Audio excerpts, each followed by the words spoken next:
Jai Shri Ram. The word we are learning is biophilia, a hypothetical human tendency to interact or be closely associated with other forms of life in nature, a desire or tendency to commune with nature. Biophilia is a term coined by Harvard naturalist Dr. Edward O. Wilson, to describe what he saw as humanity's innate tendency to focus on life and lifelike processes, and to be drawn toward nature, to feel an affinity for it, a love, a craving. Okay. Now, in that, if this is what biophilia is, the only religion in the world which is biophiliac, I think that is the biophiliacal adjective, Hinduism. Because Hinduism teaches us to see God in everyone. Whether you believe God exists or not, that is secondary. Because the idea, the dogma that God is there in everyone ensures that you don't harm anybody, you respect everybody. And if that is confirmed, and if that is the belief that everyone in the world begins to believe, then the world will be a better place. After all these ideologies, Marxism, name all the political ideologies that have come up throughout history and new ones are coming up. What is the purpose? To make the world a better place. And so, I think the Hindu dogma that God exists within everyone is the one that is conducive to world peace. And someday it can become a utopia, a Rama Rajyam. So, biophiliacal. Animittam trunam vapi chedayen na kadachana. The Tantra says, see, these are all Hindu scriptures, lakhs of them are there.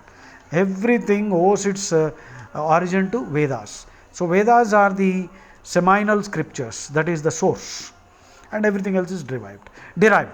If any scripture in Hinduism goes against the Vedas, it has to be discarded. So, that's a simple yardstick. So, Vedas are telling us to respect all life, and Vedas are addressing all mankind as Amrutasya Putraha, that means children of immortality. So, there is no question of proselytization, no converting people, no inquisition.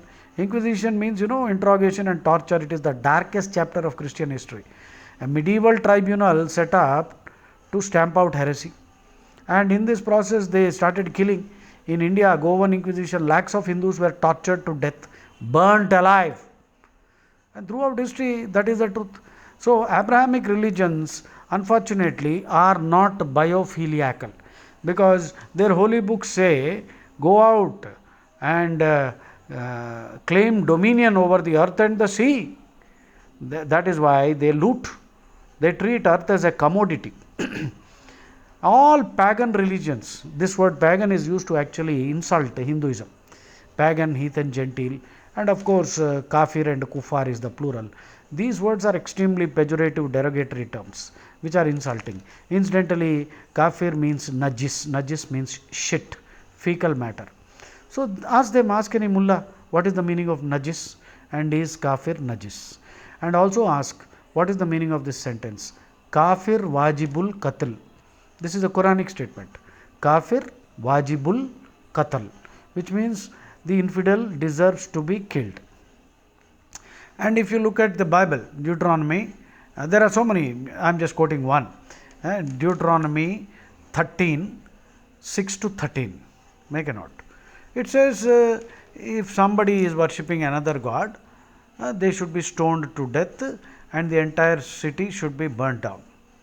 So, this is unfortunately this is part of the holy book. So, where is the question of respect for life? There is no respect for life. See, in these religions, they kill lizards because there is a superstition that a lizard did something and betrayed the secret hideout of their prophet. And similarly, killing animals, slaughtering animals. Whereas in Hinduism, the Vedas are very clear. No animal worship. Pashun pahi, antakaya go ghatam. The entire suktas in the Rig Veda are worshipping cow. They don't know Sanskrit, and they said Gomayadha means slaughtering a cow. Medha Devi means Saraswati. Medha Suktam is there in the Rig Veda. Medha Suktam does not mean slaughter Suktam or butchery Suktam. It is not a prayer to butchery, nor is it a prayer to any butcher. So, there is no killing. Hinduism is totally opposed. So, but yes, Hindus are slaughtering. They are eating meat. Hindus are not supposed to eat meat. But they are eating meat because they have picked up this nasty habit from somewhere and they are trying to rationalize it. So that is up to them. The law is very simple. The Vedic law is a deep spiritual law. Just as you have the physical law, every action has an equal and opposite reaction. The Vedic law is also same spiritual law, which says every action has an equal and opposite reaction. You cannot escape it. Perhaps because I modified it, every action has a more than equal, more than opposite, delayed reaction. So you cannot escape the consequences. Karma will come back to bite you. In fact, entire societies will have karma, national karma. See, if you are simply a bystander like Bhishmacharya or Dronacharya, Vidura, all great people who were simply standing there and watching Draupadi getting disrobed, they all had to die. Fortunately, you see, this is the problem. So there is something called a societal karma, national karma, international karma, human karma, humanity itself. If see, Martin Luther King famously said, injustice anywhere is a threat to justice everywhere. Injustice anywhere is a threat to justice everywhere. That's what the Veda says. So Manyu Suktam is there in the Vedas, which is a prayer to God to give us the capacity to get angry when injustice is being done. Indignation, justified anger, righteous anger. You should express your resentment when injustice is being done. And so these are Vedic values. So I have not abused anybody. Unfortunately, I have to constantly worry whenever I talk like this. Am I going to attract some penal provisions or some some fellow somewhere gets offended? Of course, I will fight it, no problem. But see, this is terrible. With the national motto Satyameva Jayate, if we are scared to even speak politely, express our questions and present our reasoning, still there is a problem. Don't you think this is a terrible state of affairs? What has happened to Nupur Sharma, you all know. What has happened to Raja Singh, you all know. While they are ridiculing us left, right and center, making movies, maligning us, denigrating us and our deities, we are not allowed to even ask a question and present our opinion.